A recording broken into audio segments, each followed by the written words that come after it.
Ja jūs ieplānojat kampaņu, kurai ir laukums, teiksim, tas izvietojums, kuram apakšā ir dažādi izmēri, tad ir viena lieta, kas ir jāņem vērā, ja jūs, teiksim, ieplānojat šo kampaņu, kaut kādu skatījumu daudzumu, saglabājiet, un ja jums ir nepieciešams, kad jums nepieciešams pievienot materiālus, pievēršiet uzmanību, ka šeit augšā parādās jau visi tie laukumi, kuri ir nepieciešami šai pozīcijai.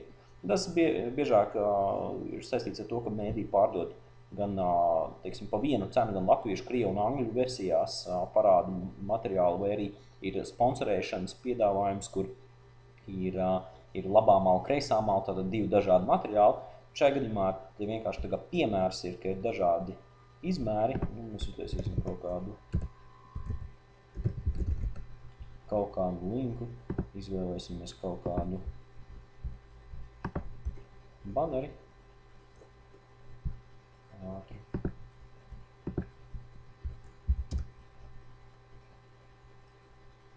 Tā. Šajā gadījumā 728 x 90.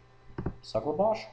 Un kas notiek? Uzreiz viņš acījām viņš parāda, kurš materiāls ir pievienots un kuri vēl nav pievienoti. Un, lai pievienotu pārējos, ir vienkārši jānospiež viņam virsū. Un atkal jāatrod 250 x 250.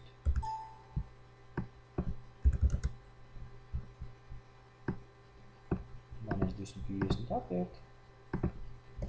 Te, protams, arī links var būt cits. Piemēram,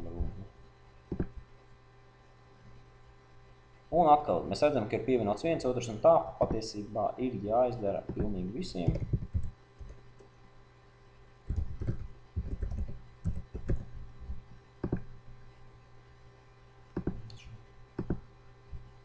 Un jāsaglabā visu.